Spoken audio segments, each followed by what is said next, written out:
Hello and welcome to the Conquer Network's open house. This open house is for the service-based entrepreneur who has been trying to build mental wealth and business. As we know, building a business has all kinds of challenges, and sometimes it can really take its toll on us emotionally, and we can feel like we're very alone. We can have so many great ideas that we want to implement, but we really don't know how to execute them in the proper way. And sometimes just having community alone, just having that person to talk to, having others to talk to can definitely help you. I know it's helped me so much. For those of you, this is your first time here, my name is Seneca Williams. I'm an entrepreneur therapist and a coach, and I created the Conquer Network to support entrepreneurs with building their mental wealth, breaking through business anxiety, business burnout, and dealing with all the life transitions, as well as bringing in guest experts in different areas to talk to you about business skills. So welcome. We have tonight Michelle Singh. I am so happy that she's here. If you are an entrepreneur here, welcome as well. Definitely go ahead and put in the comments the name of your business and where you're located. You never know where you might find a connection and where you might find your next client. So just to check in with who's here now, how are you, Michelle? Welcome. I am doing well, thank you. You can hear me okay? I can hear you very well. I am doing very well. And I'm Michelle Singh. I am a school achievement strategist and CEO of LCT Learning Solutions. The work that we do helps schools to improve student achievement because we focus on strategies that help teachers build relationships with their students and bridge cultural gaps.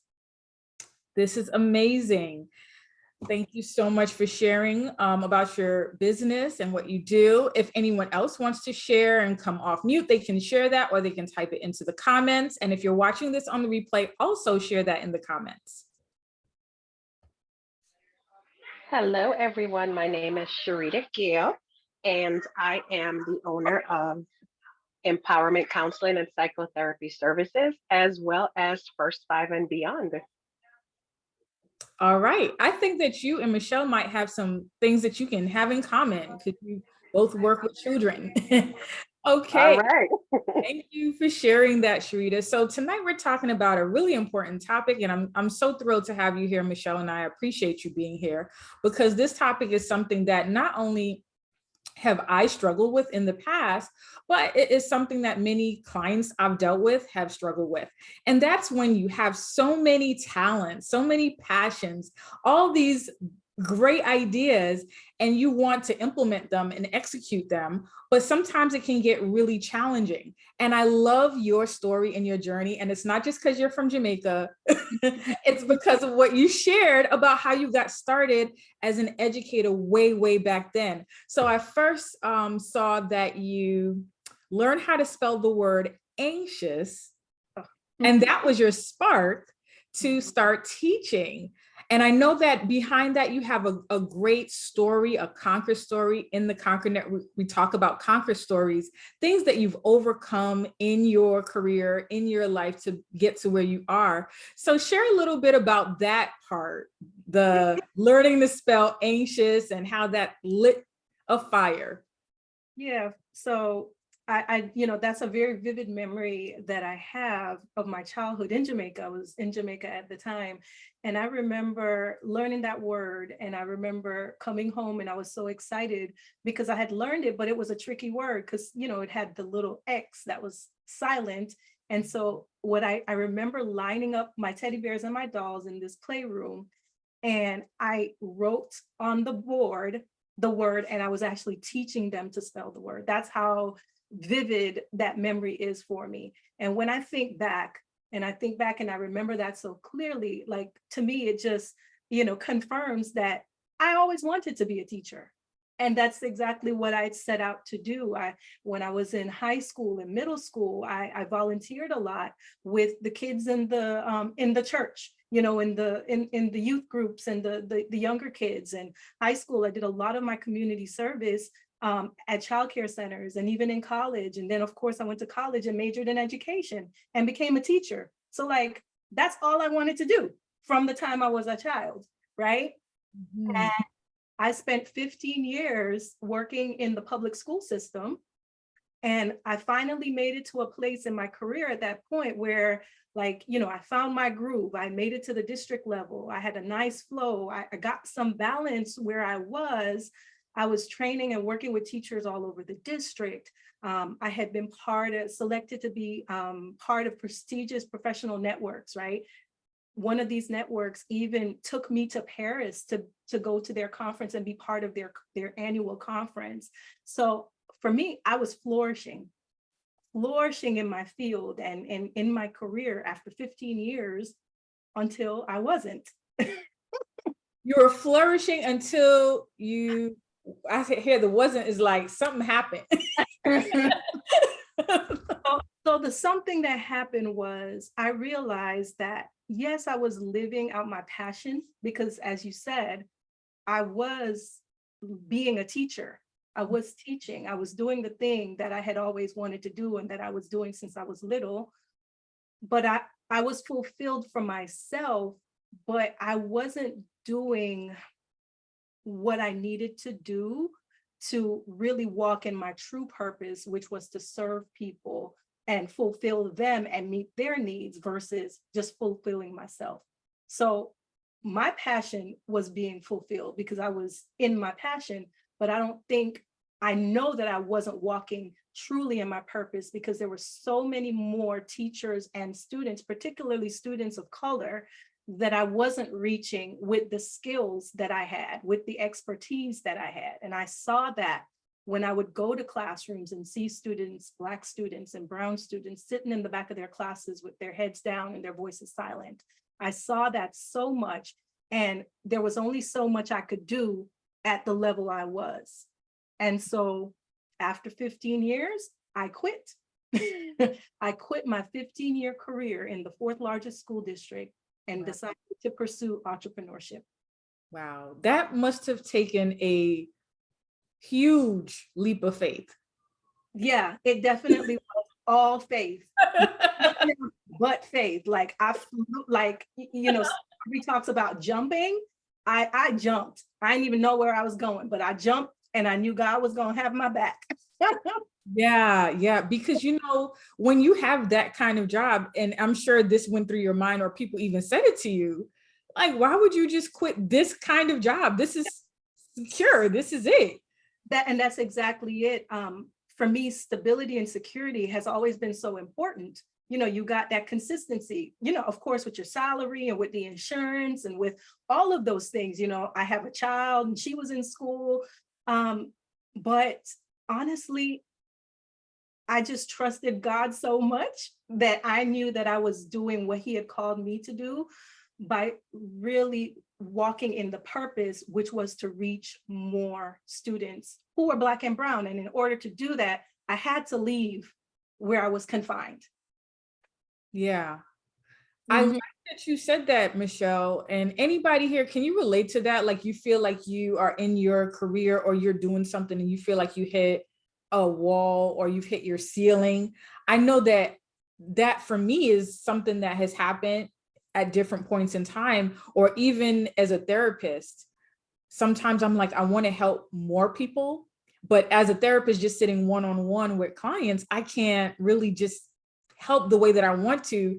Like if I go somewhere and do a workshop or do a training or speak to a large group, or even offering this is my way to be a mental health advocate and support others in a bigger way. So I definitely know I've experienced hitting that ceiling of I need to do more. So it's like you had a calling. I felt it. I really did. And I did hit that ceiling. I felt, restricted a lot in my role. There's a lot of red tape behind the scenes, and I couldn't do and say the things that needed to be said while I was behind that red tape.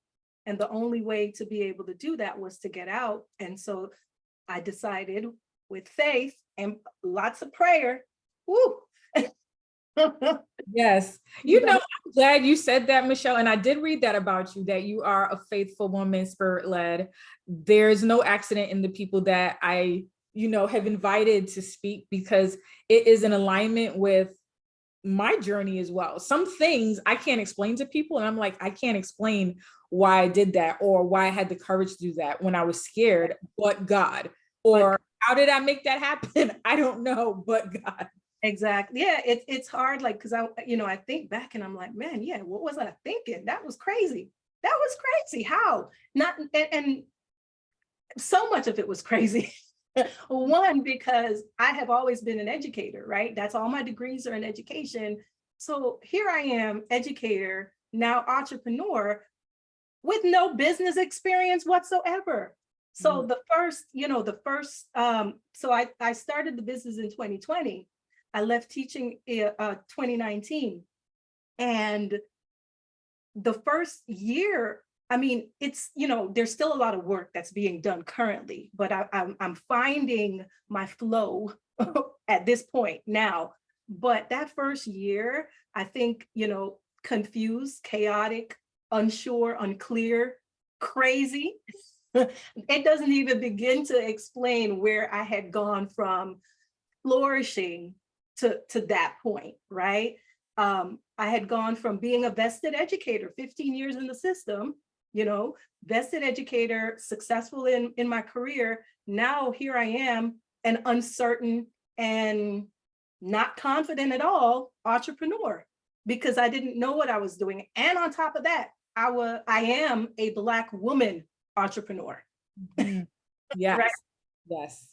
And so there's so much more layers to that, being a Black woman entrepreneur in this world, Absolutely. in America, right? There's so many there's so many ways that what we do does not get the value that it should, right? Because a lot of times people look at entrepreneurship through a white lens. You Yeah. got to be, Fortune 500 company making this amount of money to be called an entrepreneur. And I struggled with that for a while. I struggled with that until just recently, because I never really, educator first, I never even saw myself as an entrepreneur fully until I realized, I come from a family of entrepreneurs, even though they would not have been recognized in this American system as entrepreneurs. In Jamaica, my grandparents, they started by owning a shop that they developed into a successful bar. My other grandfather, he had a warehouse where he sold plumbing and stuff, and that was where everyone went. It was like the local Home Depot, basically. Okay. My father, he lives in Jamaica. He's never worked for anybody a day in his life. He's always done his own thing. And so as I was kind of reflecting and thinking about like my entrepreneurial story, trying to find that connection so I could make that deep connection myself to be more confident in being an entrepreneur, I realized, this is in my bloodstream. This is what, like, I am an entrepreneur. Look how many people in my family, this is in their blood. And, them coming to America, switch things up for them, switch their focus, switch their values up for them, And so as I was growing up here in America, education had been the focus of values, not entrepreneurship. And so that's why my focus had always been so much on education, being an educator, getting multiple degrees and all of that. And now I'm starting to embrace that entrepreneurship life a little bit more, because I feel more connected to it now that I understand my entrepreneurial story. Yeah, your entrepreneurial story. I love it. And you said something that we don't talk about much, but is a factor: culture. There are a lot of cultures. I am also from a Caribbean background. My background is St. Vincent, and I've spoken before about my grandmother, my mother's mother, being an entrepreneur, not in the sense of now, she grew her own, she farmed the land, she grew her own things, and she sold them in town. But also my father's father was a shoemaker. So there is an entrepreneurial spirit, but you made a point, Michelle, where you said in America, there's a switch, and that switch is like you have to focus on education in a different way. So kind of, even if we had an entrepreneurial spirit, it can get lost sometimes, and we have to re-engage that somehow. Yeah, you do. You have to re-engage it, because and I don't know if it's just for people from the islands, but I know with my family coming here, we came here for better educational opportunities. So that was the focus for all of the children, right? And so that's just what I focused on. That's what I teach my daughter. And as I am embracing entrepreneurship more, I am trying to teach her that part of it too, because that's in her bloodline. Okay. So before we move forward, this is a wonderful segue into where you were and now where you are now. If you could kind of like list what the things are that you do, because we know that you do many different things, but if someone were to be like, well, what are the things that you do? What do you offer? What do you do? Could you list all the things that you do now? And you can include mom in that too, because that's a You're talking about like my whole life or no? like we know that you started out as a teacher. Okay. Yes. Okay. So Professor. there's three things I would say, three areas that I could there's so much that I could focus on, right? So again, thinking back to where I was not having any kind of focus, any kind of framework, any kind of community, any kind of strategy or structure as a person who was a new entrepreneur. I didn't really have any products. I didn't really have any kind of marketing skills, none of that. And that's where I was. But now where I am is I have, I have products, I have a business, I have lots of, clients, I have a list, I have partnerships.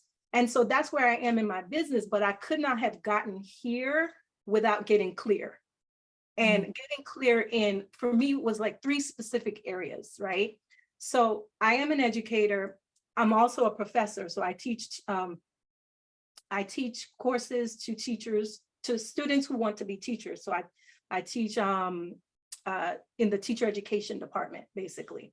So as an educator and as a professor, I got clarity around like my passion. Like, of course, I'm passionate about teaching. I'm passionate about my content area and my focus on strategies that help teachers build these relationships and bridge cultural gaps, because I focus on diversity, diversifying curriculum, diversity in education. That's just my focus. But because I got clarity around my passion, the progress that I was making was more aligned to what I'm supposed to do in the work that I'm doing. So my progress became more purposeful, I would say. So I wasn't just, completing 10 tasks for a degree that I don't know if I'm going to use that degree. Okay. I started seeking out opportunities that would help how I position myself in the business, right? So here I am being certified in diversity, equity, and inclusion so that I can use that and leverage that in the business, right? So I got clarity around my passion as an educator and as a teacher, as a professor. I got clarity around being an entrepreneur in general, because I was able to really identify and walk in my purpose. Like, because I got a coach, that coach helped me to create a methodology, and it's in the process. So I get to be in trademark, so I get to use a little TM.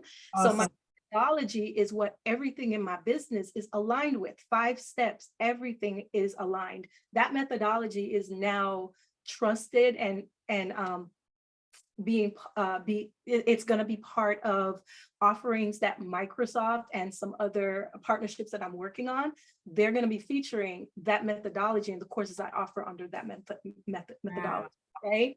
And all of that came from getting clear, because I worked with a coach who helped me to create a strategy, create this framework. I couldn't have done this by myself. I couldn't have done the getting clear on my passion by myself either, because I needed like a tribe, professional learning networks. I needed to be able to collaborate with other educators who could build me up.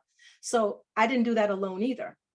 And the last thing I want to say in terms of getting clear is, as a mom, because I have a daughter who is now at Howard University, freshman year in college. And I am a wife. My husband and I met in college. We met at Florida State over 20 years ago. And of course, I'm a Black woman. I got clarity around things that I face daily as those roles, as the everyday mom, wife, woman, Black woman. So things like imposter syndrome, things like doubt, perfectionism. I had to see a therapist to get clear on those things so I can address those problems as they come up, because they are detrimental to your business if you're living with them and you don't address them. And so addressing those problems really helped me to be more proficient in my business, in my life, in my relationships, in everything. Oh my goodness. Thank you for being so open and transparent with that.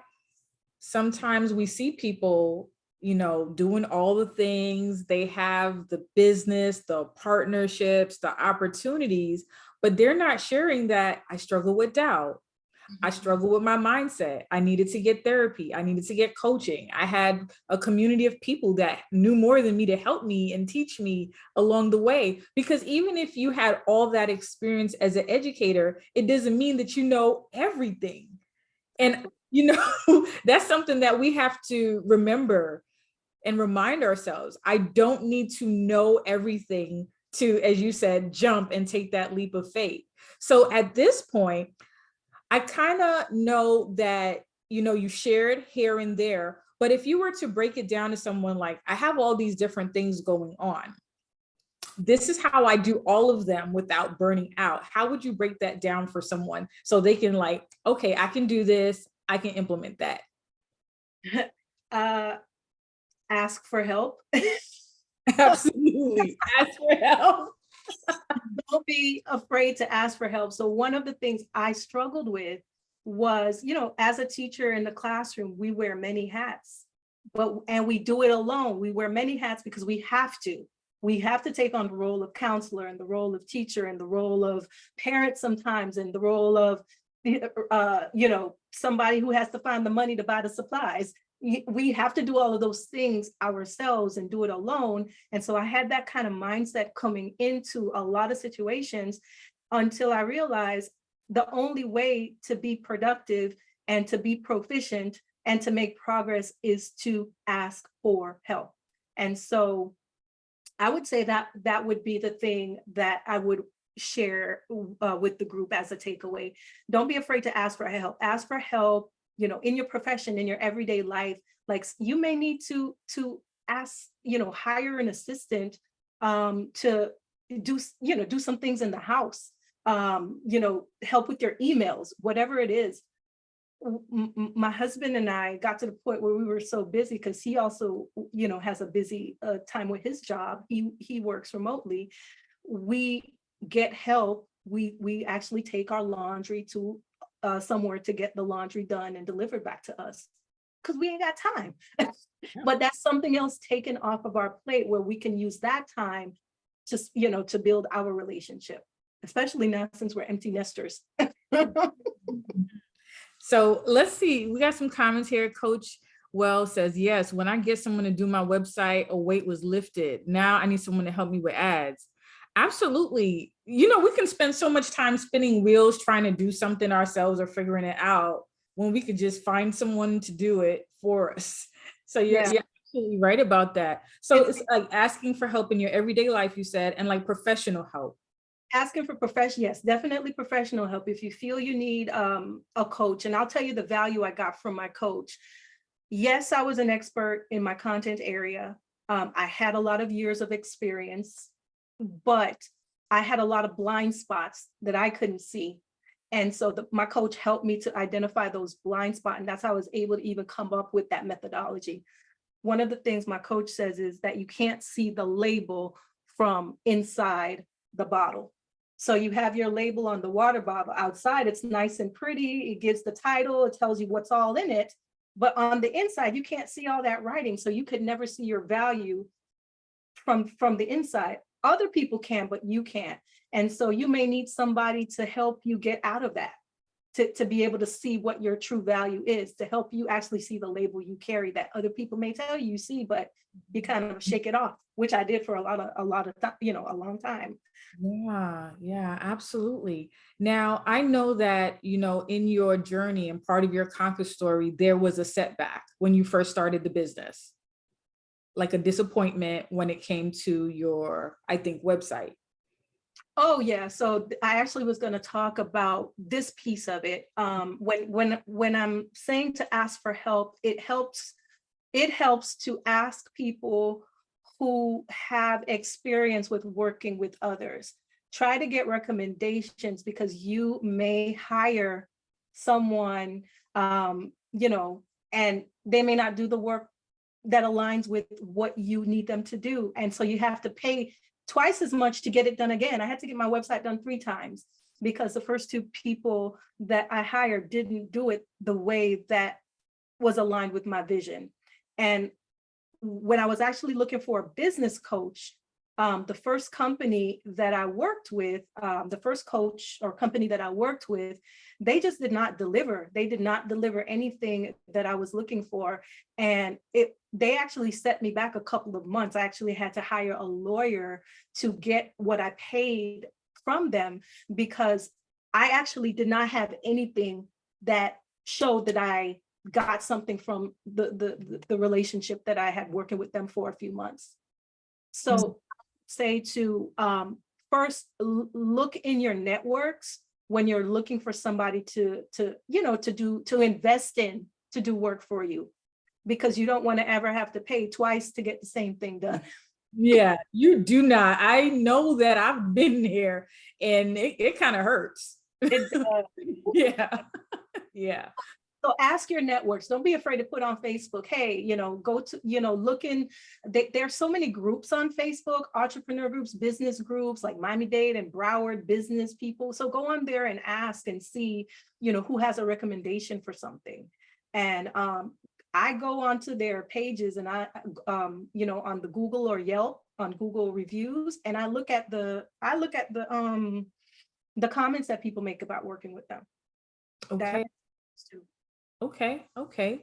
So I thank you for sharing this. So when it comes down to it, in summary, how you're able to manage all these different hats in business is you've been able to ask for help and then knowing the different areas of help. So you've asked for help in your everyday life, like at home, you've gotten professional help, you've gotten therapy, you've gotten coaching, and you've hired people to do the work that you don't know how to do. Exactly. And delegating is important. Again, because, we are entrepreneurs and we've been in positions of authority and leadership. We want to do everything ourselves, right? And we want to kind of micromanage and make sure things are done perfectly. We have to be able to delegate and trust that we've given them enough information to do it a certain way. Okay, this is wonderful. And my last question for you, and I do appreciate your time. And if you want to stick around for a discussion or questions and answers, that would be awesome if you can, but it's all right if your time with us, you have to go. But my last question for you is, when you started doing all these different layers, would you say that you started them all at the same time? Or was it like you started one up, you rolled that out, and then another one? What was your process in doing all these different things in your business? So in the business, everything kind of seems to happen at the same time because the ideas flow and I try to implement, but I have to break things down. One of the things that I do is I try to every month focus on one project at a time and completing that one project. So I look at the bigger project and then I break it down into smaller steps. And so for that whole month, I work on the smaller steps to complete that bigger project. So that's how I kind of manage everything that happens in the business, whether they're the courses or the training or, whatever it is that happens, I try to manage it by breaking it down into smaller steps. Focus. Yeah. Something I always ask myself too, and this comes from Oprah, I ask, what is the next best move? Because you could do a lot of things next. You could do 20 million things next. Right. what is the next best move for whatever it is that I'm working on? So if I'm working on this course, what is the next best move for this course? Maybe that is to get my graphics done, or maybe that is to get the emails done, right? So what that help that, yeah, Coach Wells, it helps me to focus.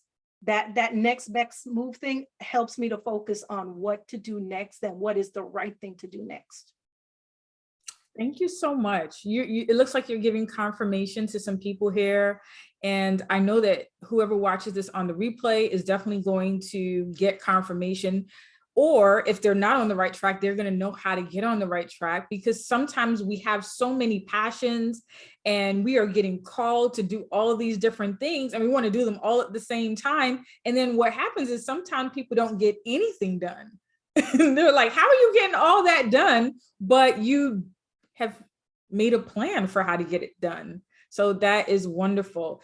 Are you okay with getting questions from anyone? Yeah, I'm fine with questions. Okay. Does anyone have a question? You can come on, like you can unmute and you can come on and speak. Hey, I have a question, and thank you for the information you've been sharing. So, a quick, easy question, I think. How did you develop the confidence to pay for your first big ticket coaching program? You know, sometimes these programs are like 3,000, 5,000. I went to a conference and they were selling one for 25,000. And I just kind of want to know, like, how do you develop that confidence to take that plunge? Let me tell you, that is a very good question. And my coach, it wasn't no $3,000, let me tell you. It was definitely more than that. But one of the things that I was learning on the journey was investing in ourselves, was investing in everything that we were doing. So when I invested in myself, I was making myself better for my business, for my family, and for the people who I was serving. And I'll tell you why. You know, one of the things we want to do when we work in education, we work with other people, when we're service-based business, we want to fix somebody, want to fix the world. But how can you fix the world if you cannot fix yourself, if you're not fixed? We all struggle with mindset issues and other issues. So we got to get that fixed before we could fix the world. And so for me, investing in myself was a decision that I made that I needed to do so that I could be better at serving those whom I was called to serve, which are the Black and brown students and the teachers. Because if I didn't invest in myself, I would have never developed the framework that led me to going now to a partnership with Microsoft and other companies that are seeking it out, right? So you have to think about that investment in yourself so that you can be better to walk out your purpose ultimately. And let me tell you, those numbers look high, but when you have faith, I will tell you that when I made that investment, I put it on my business credit card for it to be taken out monthly. And I was like, Lord, I don't know how it's going to be paid every month, but I trust you. And every month that money came out and I had no issues. I had an overflow. Mm-hmm. Yeah. And you know what? I think, you know, what came to my mind as I'm listening to you, you're an educator, you're in education, so you know the value of learning. Do you think that made it easier for you that you already were in that mindset? No, I don't think that made it for me. I'm an educator and we don't get paid that much as an educator. Right. I'm trying to hold on to any little money I had. So no, that make it easier. It was like, wait a minute. What made it easy was just being aligned to my purpose, knowing that I had a bigger purpose and knowing that I needed to fix me before I could really set out to do what I'm supposed to do. And that was investing in myself. Yeah. So hopefully, Coach Wells, I was like, hopefully it's not like a strategy or anything. I would, of course, prayer, but I also felt, I'm big on energy, and in Jamaica we say, if your spirit texts somebody, that's what we say in Jamaica. Yeah. And And for me, when I was part of the conference with the coach that I hired, I felt connected to her. I felt good energy.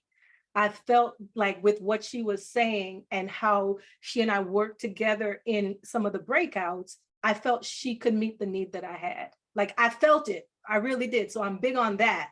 So that kind of helped to, put that, speed up the process too. But there was definitely some, man, that's a lot of money. I don't know if I could do it, but I need it. Yeah, absolutely. Well, that was a great question and a great answer. And I know I've been there in that seat, like, all right, here's the credit card. Does anybody else have a question before we let Michelle go?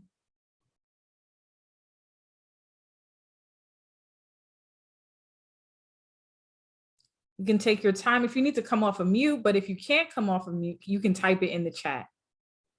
I remember my first big ticket item that definitely had my heart palpitating and I wasn't sure, but in my mind, I was like, whatever I invest, I have to make this back.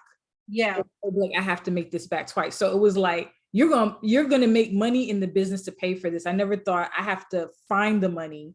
It was like, you have to make the money. Right. And for me, that's why I put it on the business credit card, because I was like, it's going, the business is going to pay, it's going to pay for this because there's no other way. Yep, absolutely. And so, that made me kind of work a little bit more, get, reach out and find more clients so I could get the money to pay. Yep, absolutely. Okay. Well, I mean, if no one else has any other questions for Michelle, that is all good. You can also, find Michelle. I'm going to let her tell you how to get in touch with her so that you can reach out to her as well. So will you let everyone know who's here live and those on the replay, your business, and how they may reach out to you to get support? And for those of you who are just tuning in now, you can go ahead and share with them again what your business does, how you support the Black and Brown teachers and students, and what you're doing out in the world to make it a better place. Sure. So hello again, everybody. My name is Michelle Singh. I am a school achievement strategist and CEO of LCTE Learning Solutions. We are an educational consulting firm, and we offer teacher professional development that is focused on diversity, equity, and inclusion. So our goal is to equip teachers with the tools, templates, strategies, examples, everything that they need to bridge cultural gaps with their students and build quality relationships with their students, especially students of color who make up 53% of the population in US public schools. So they are more than the majority. And here's another fact: only 18% of teachers in US public schools are minorities. So there's definitely a mismatch there. And that's why we see things like achievement gap, where our Black and Brown students perform lower than their non-minority peers, lower graduation rates, and a lot of other things that impact Black and Brown kids in their educational experiences. So we offer professional development, and we really try to allow teachers to see the gifts in their Black and Brown students and to cultivate those gifts and see their brilliance and to value them.